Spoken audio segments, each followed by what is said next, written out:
pemirsa, apa kabar? Saya Yuki Adrian, selamat datang di Bisbrief, sebuah acara yang memberikan inspirasi dan referensi ekonomi bisnis harian. Tema kami hari ini adalah memilih investasi yang ideal. Baik pemirsa, berikut Bisbrief selengkapnya.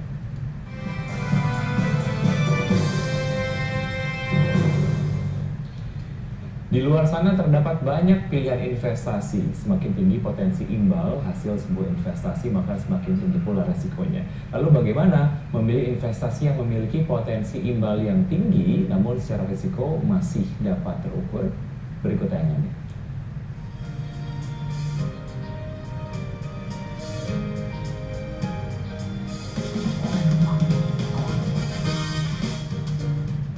Terdapat beberapa pilihan investasi. Berbagai pilihan tersebut memberikan opsi kepada masyarakat mengenai investasi mana saja yang akan dipilih.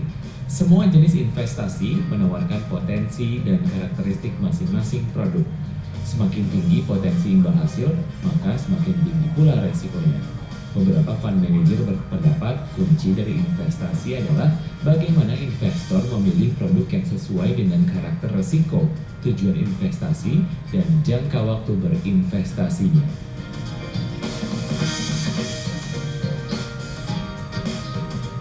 Salah satu pilihan untuk berinvestasi adalah logam mulia atau emas.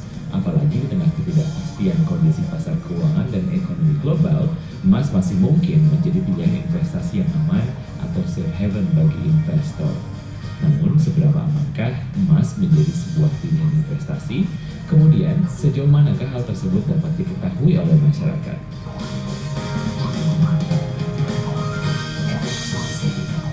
Valuta asing juga dapat menjadi salah satu pilihan untuk berinvestasi. Namun, untuk memperoleh return yang sesuai dengan yang diinginkan, diperlukan strategi yang berinvestasi yang tepat.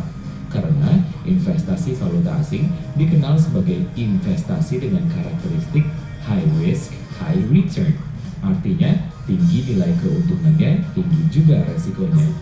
Lalu apa saja pilihan investasi yang memiliki return yang tinggi, namun secara resiko dapat terukur? Simak perbincangan kami kali ini. Jakarta, Tim Liputan untuk MNC Business.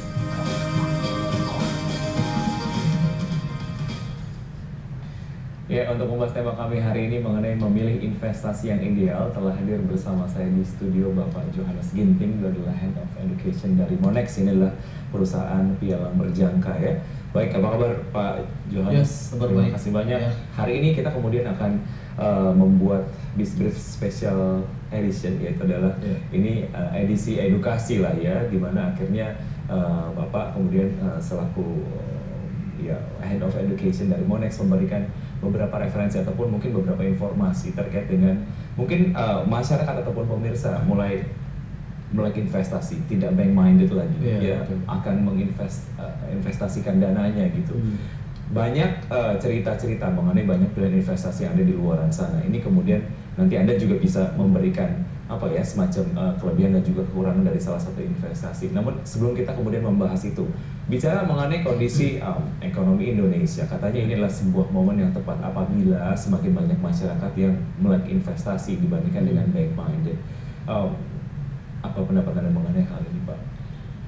Iya, saya kira memang ini kesempatan yang bagus ya, karena kalau kita bicara mengenai investment minded sendiri, itu di luar negeri kan memang orang-orang sudah terbiasa dengan investasi di pasar keuangan.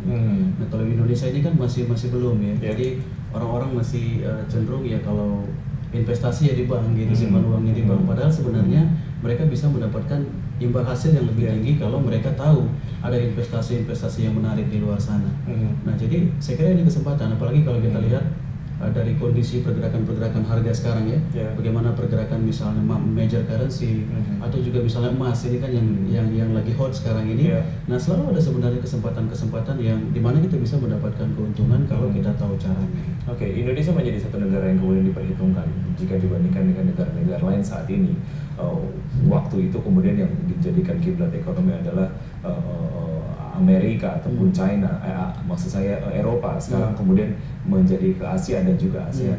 Indonesia sebagai salah satu bagian dari ASEAN, bagaimana Anda melihat ini? Iya, memang kalau kita melihat bagaimana kondisi global sekarang, memang ada satu situasi yang bisa dikatakan tidak kondusif ya. Kalau kita bicara Amerika sendiri, ya negara terbesar ekonomi, tetapi problemnya juga besar, hutangnya juga besar.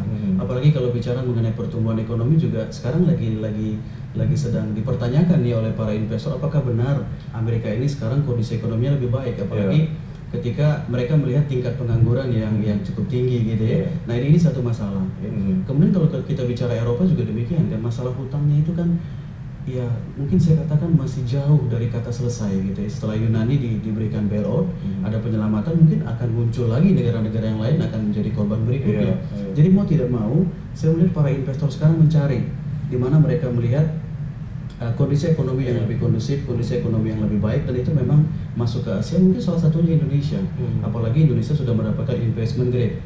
Nah itu artinya bahwa kondisi ekonomi dari Indonesia sendiri memang sangat baik dan tentu baik sekali untuk berinvestasi. Oke, kondisi ideal memang sudah terbayang apabila memang kondisi yang sekarang kemudian terjadi di Indonesia sebagai salah satu tujuan untuk berinvestasi oleh banyak investor-investor asing lah ya. Mereka kemudian mulai masuk dan mulai menanamkan dananya di Indonesia.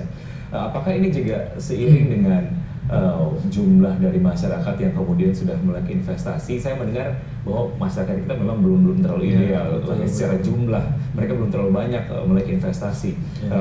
Bagaimana Anda melihat ini sebetulnya Pak Johannes? Iya, memang kalau bicara mengenai jumlah orang yang berinvestasi, saya kira memang masih sedikit ya. Apalagi kalau kita bicara mengenai bermain saham misalnya, itu kan masih sangat sedikit. Hanya kalau tidak salah kisaran 300.000 orang, padahal Indonesia ini kan masyarakatnya hampir 200 juta kan, banyak sekali. Jadi kecil sekali persentasenya orang yang melihat investasi ini atau investasi di pasar keuangan sebagai sesuatu yang menghasilkan uang. Nah, itu yang saya lihat untuk saat ini.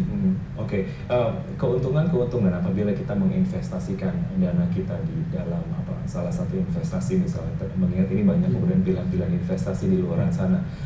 Jika dibandingkan dengan investasi yang memang tradisional dalam hal masyarakat mungkin lebih berpikir saya mendingan mendepositokan dana saya di bank, kemudian nanti saya akan menikmati bunganya gitu keuntungan kalau memang kita melakukan investasi dalam hal misalnya gold ataupun misalnya investasi-investasi yang lain, valuta asing, saham dan lain sebagainya. Sejauh mana ini kemudian juga diketahui ataupun tersampaikan kepada masyarakat? Kita akan bahas setelah jeda berikut ini. Ya baik, pemirsa, kami akan segera kembali setelah jeda berikut, tetaplah bersama kami.